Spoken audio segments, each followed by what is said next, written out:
नमस्कार। आज फिर से बात करेंगे उत्तर प्रदेश पर।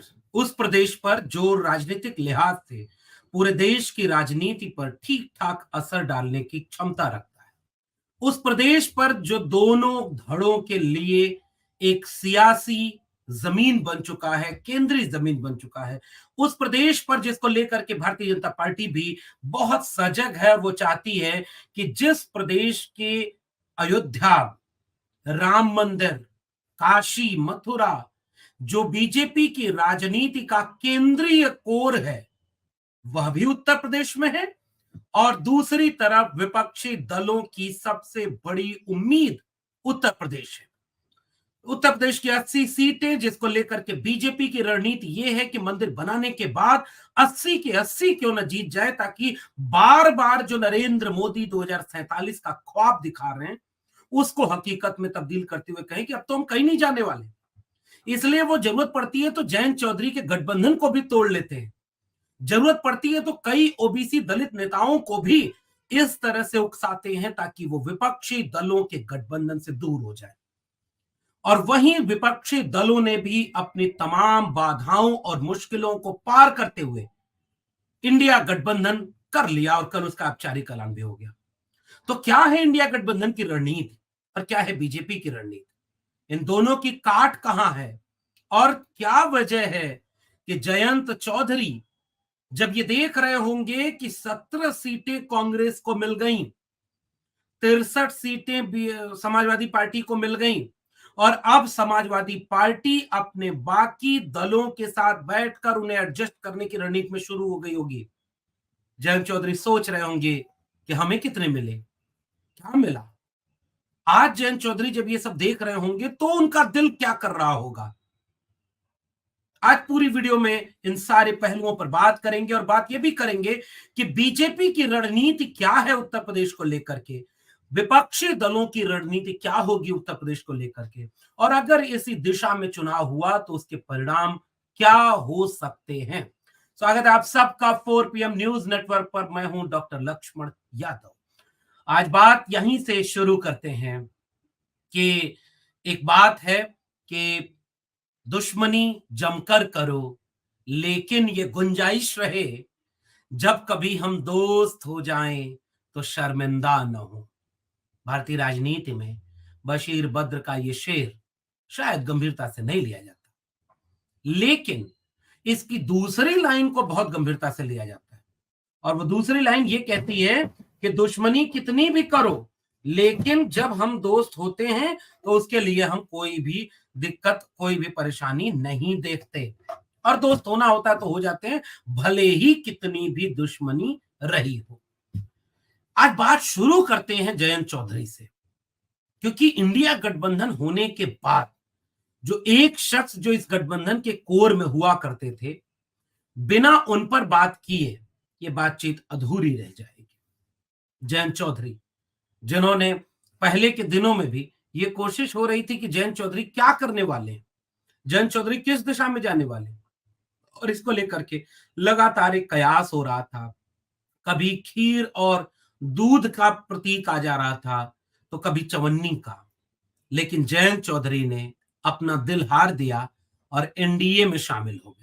हालांकि अभी औपचारिक घोषणा उस तरह से नहीं हुई है, क्योंकि अभी उन्हें पता ही नहीं चल पा रहा है कि उन्हें कितनी सीटों पर चुनाव लड़ना है और यह मुश्किल जयंत चौधरी के सामने एक गंभीर मुश्किल बनकर के खड़ी है। कल्पना करिए कि जयंत चौधरी से समाजवादी पार्टी का झगड़ा क्या हुआ और किस झगड़े के आधार पर उन्होंने यह तय किया कि वो इंडिया गठबंधन में नहीं रहेंगे।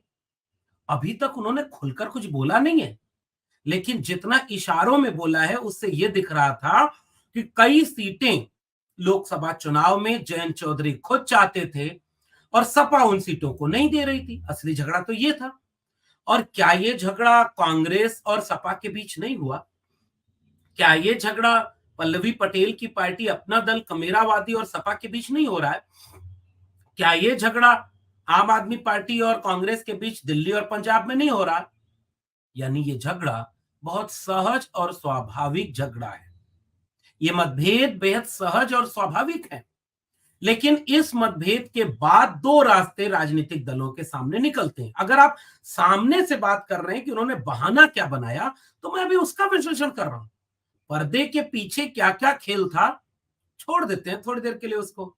तो जरा इसको समझें कि अगर आप ये बहाना बनाते हैं, जो नीतीश कुमार बहाना, अगर मैं इसको नाम दूं तो ये नाम होगा नीतीश कुमार बहाना। मतलब इसका क्या है? हम मोदी को हराने के लिए विपक्षी दलों को एकजुट करके पूरे देश में आंदोलन और एकजुटता बनाना चाह रहे थे, और लोग हमारा साथ नहीं दिए, एकजुटता नहीं बनी, इसलिए हम मोदी से ही जाकर मिल गए। ये नीतीश कुमार बहाना, इसको आप नोट कर लीजिए।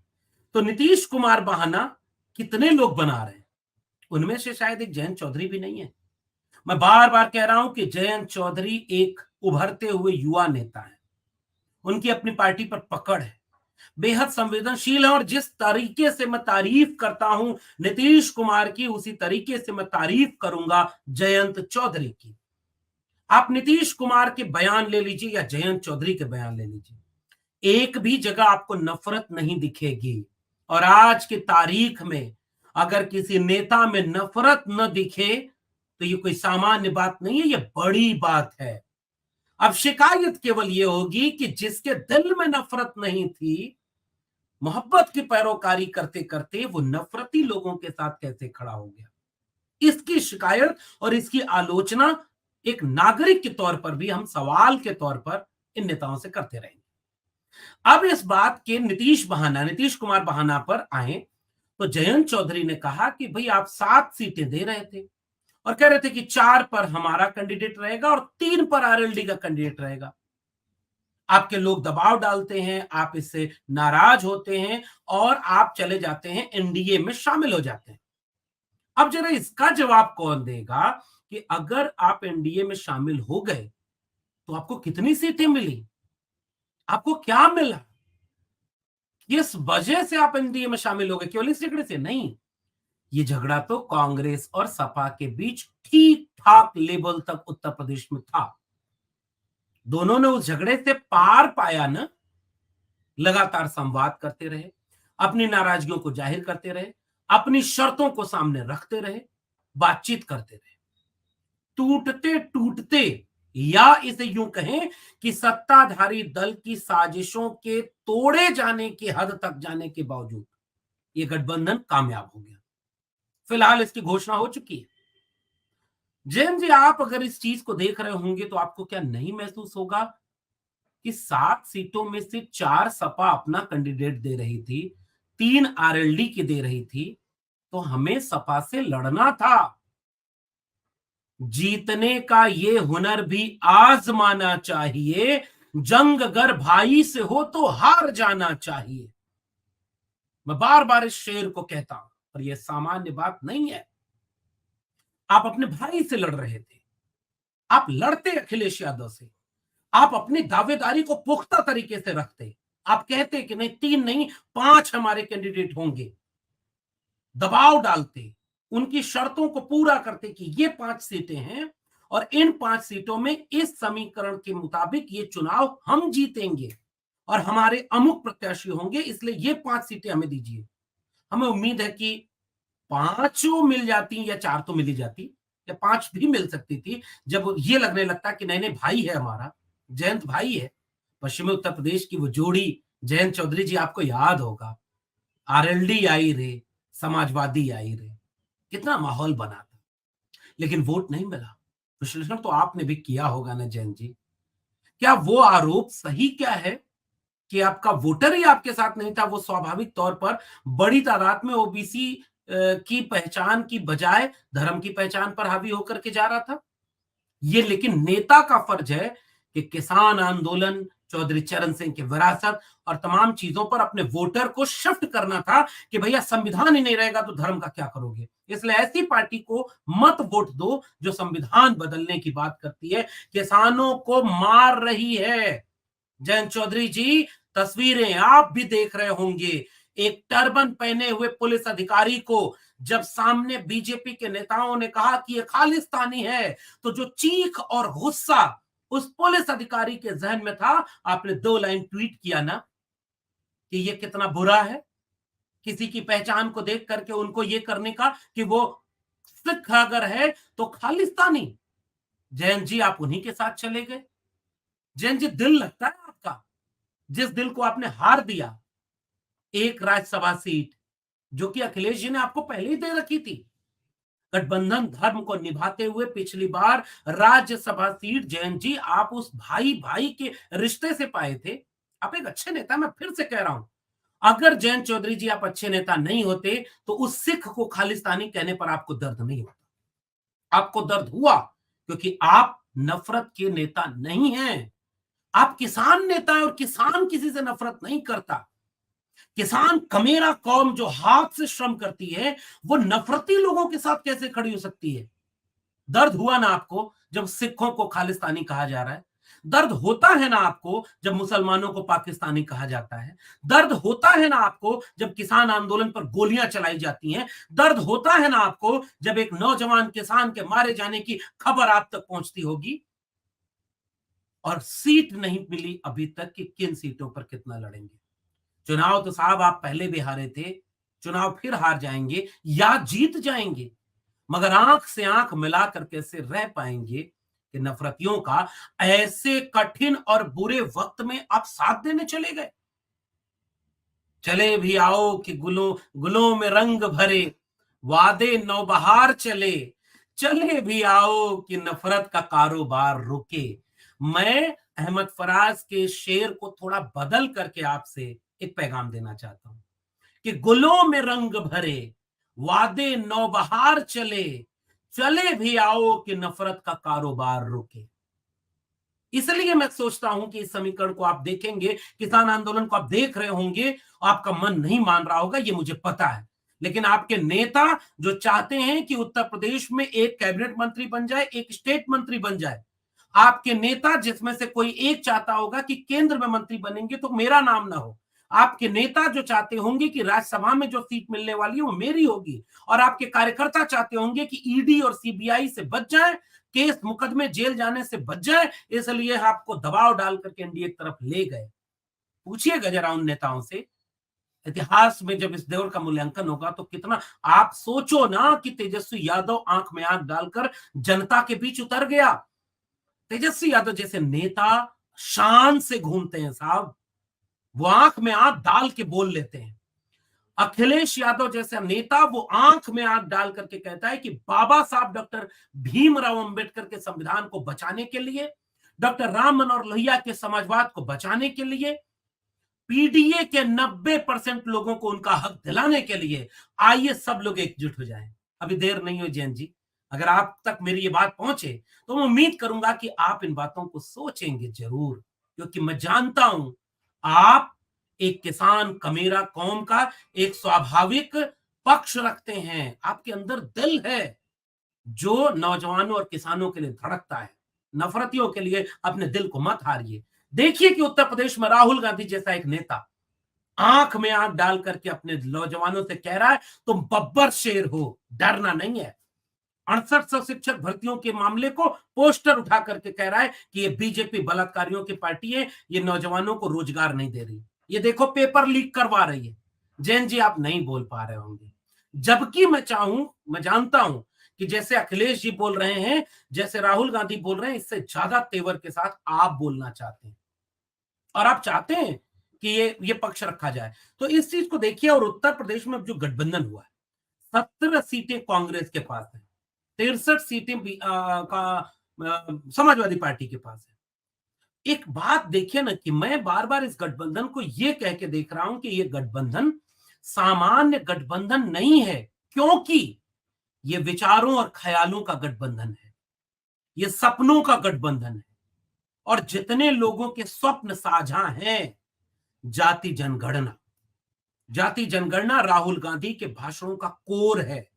ये अलग बात है कि राहुल गांधी की अपनी पार्टी के बहुत सारे लोग इस बात को बोलते ही नहीं, प्रेस कॉन्फ्रेंस में किसी ने इस बात को बोला ही नहीं, जबकि प्रेस कॉन्फ्रेंस में ये बात बोली जानी चाहिए थी कि ये गठबंधन केवल दलों का नहीं दिलों का हो रहा है, और दिलों में दर्द है और सपने हैं। दर्द के दवा के लिए गठबंधन हो रहा है और सपनों के पूरा करने के लिए गठबंधन हो रहा है। दर्द किसानों का है, दर्द नौजवानों का है, दर्द दलित पिछड़े आदिवासियों का है, दर्द हिस्सेदारी न मिलने का है, दर्द अपमान का है, दर्द बेईमानी का है, दर्द बुलडोजर और भ्रष्टाचार के जरिए जेल में डाले जाने और मुकदमे का है, और स्वप्न जाति जनगणना का है, स्वप्न संविधान को लागू कराने का है, स्वप्न संविधान के साथ समाजवादी मूल्यों को लागू कराने का। इसलिए उत्तर प्रदेश पूरे देश के सामने एक नजीर बनने जा रहा है। और अगर समाजवादी पार्टी के नेता अपने नेता अखिलेश यादव के इस तेवर को, जिसमें कल का ट्वीट आप देखिए ना, कल का ट्वीट साफ कहता है कि एक वैचारिक गठबंधन है, एक विचारधारा जो इस देश को बचाना चाहती है और हजारों साल से जिनके साथ अन्याय हुआ, अत्याचार हुआ, शोषण हुआ, उस 90% आबादी को उसका हक दिलाना चाहती है। एक विचारधारा जो राहुल गांधी के शब्दों में नजर आती है, उनकी जबान में एक वास्तविक सच्चाई बनकर सामने आती है। एक विचारधारा जो पीडीए की बात करती है, एक विचारधारा जो भारत के संविधान को बचाने की बात करती है। अगर यही विचारधारा मुकम्मल तरीके से उत्तर प्रदेश की राजनीति में पुख्ता तरीके से जमीन पर उतर जाए, तो जैन जी आपका मन नहीं लगेगा वहां। नीतीश जी से पूछिएगा, आजकल अगर बात हो आपकी, तो नीतीश जी का भी मन नहीं लग रहा होगा। बीजेपी एक समंदर है। भक्ति आंदोलन के हमारे कवि कहा करते थे, हमारे गुरु बड़े भृंगी। भृंगी एक कीड़ा होता है, और भक्ति आंदोलन के कवियों ने कहा कि जिस कीड़े को अपना बनाना होता है, पहले वो उस कीड़े के ऊपर आता है और जोर जोर से चक्कर लगा के उसके ऊपर नाचता है। भृंगी उसे कहते हैं। और इतना वो नाचता है कि कुछ देर बाद वो दूसरा कीड़ा भी उसी की तरह नाचने लगता है। फिर वो दोनों तीसरे कीड़े के पास चले जाते हैं। संत काव्य का व्यक्ति कहता है, संत हमारा कवि कहता है कि हमारे गुरु इस भृंगी की तरह है। जब अपना अपना चेतना, अपना खाब, अपना ज्ञान हमें दे देते हैं, तो मैं भी गुरु की तरह सोचने लगता हूं। राजनीति में यह चेतना तो आप सब में है। इस समय कहां खड़े होना था, जंगल में आग लगी है, और इस कविता के जरिए लोगों तक पहुंचाइएगा। जयंत जी आप भी, नीतीश कुमार जी आप भी, स्वामी प्रसाद मौर्य जी आप भी, तमाम वे लोग, ओम प्रकाश राजभर जी, जरा इसको सोचिएगा। आग लगी इस वृक्ष को, जलने लागे पात, उड़ते क्यों नहीं पक्षियों जब पंख तुम्हारे पास। इस कविता का जवाब, मेरा एक पैगाम समझिएगा। उत्तर प्रदेश की राजनीति आपकी बाट जो रही है, आप नहीं भी होंगे, कल्पना करिए, तो जिस दिन उत्तर प्रदेश की सड़कों पर राहुल गांधी और अखिलेश यादव एक साथ उतरेंगे, पल्लवी पटेल होंगी साथ में, स्वामी प्रसाद मौर्य को भी होना चाहिए इन्हीं के साथ में, ओम प्रकाश राजभर जी आपके लिए भी सेम वही पैगाम है जो जय चौधरी जी के लिए। क्योंकि राजनीति का समीकरण तो आप देख ही रहे हैं। एनडीए ने आपको मंत्री नहीं बनाया ओम प्रकाश राजभर जी, और आज तक, अब तो आचार संहिता लगने वाली है, क्या बीत रही होगी आपके ऊपर। इतना अपमान, इसका 10वां हिस्सा भी अपमान अगर समाजवादी पार्टी में होता तो आपने क्या क्या नहीं सुना दिया। जरा सामाजिक न्याय के लोग इस बात का जवाब दें कि आपके साथ इतना अपमान होता है तो हमें कष्ट होता है कि आप हमारे नेता हैं, लेकिन थोड़े से पद और ईडी के डर से आप कहां चले गए और इतना अपमान झेल रहे हैं। इस कविता का आखिरी पैगाम उन तमाम लोगों को जो उत्तर प्रदेश के राजनीति में अभी भी गुंजाइश रखते हैं कि उन पक्षियों ने जवाब दिया, आग लगी इस वृक्ष को, जलने लागे पात, उड़ते क्यों नहीं पक्षियों जब पंख तुम्हारे पास। उन पक्षियों ने कहा कि फल खाएं इस वृक्ष का और गंदे कीन्हे पात, धर्म हमारा यही है, जलें इसी के साथ। मैं उम्मीद करता हूं कि सीट बंटवारे के इस समीकरण के बाद जयंत चौधरी जी, ओम प्रकाश राजभर जी, पल्लवी पटेल जी, स्वामी प्रसाद मौर्य जी, संजय निषाद जी, तमाम जी लोग हैं, ये सारे लोग संविधान और सामाजिक न्याय के लिए, समाजवाद और जाति जनगणना के लिए, किसान नौजवान के लिए, महिलाओं के सम्मान के लिए गठबंधन के लड़ते हुए लोगों को जब देखेंगे तो दिल में यही होगा, भले जीते या हारें, खुददारी से आंख में आंख मिलाकर कहेंगे कि जब सबसे मुश्किल वक्त था चुनाव का तो हम लड़ रहे थे। जब सबसे मुश्किल वक्त था चुनाव का, हमारे साथियों को हमारे खिलाफ खड़ा कर दिया गया, अपनी गलतियों के बावजूद हम लड़ रहे थे, हम एकजुट थे, और हम लड़ने के लिए सामने खड़े थे, तब आपसे लोग पूछेंगे कि आप जिनके साथ गए थे वो तो सीट भी नहीं दे रहे थे। वो आपको ये भी नहीं बता रहे थे कि कहाँ से लड़ोगे, कितने लोग लड़ोगे, आप क्या जवाब देंगे? आपका क्या मानना है नीचे कमेंट बॉक्स में ज़रूर बताइएगा। फिर मिलेंगे किसी और विशेषज्ञ के साथ, तब तक के लिए बहुत-बहुत धन्यवाद।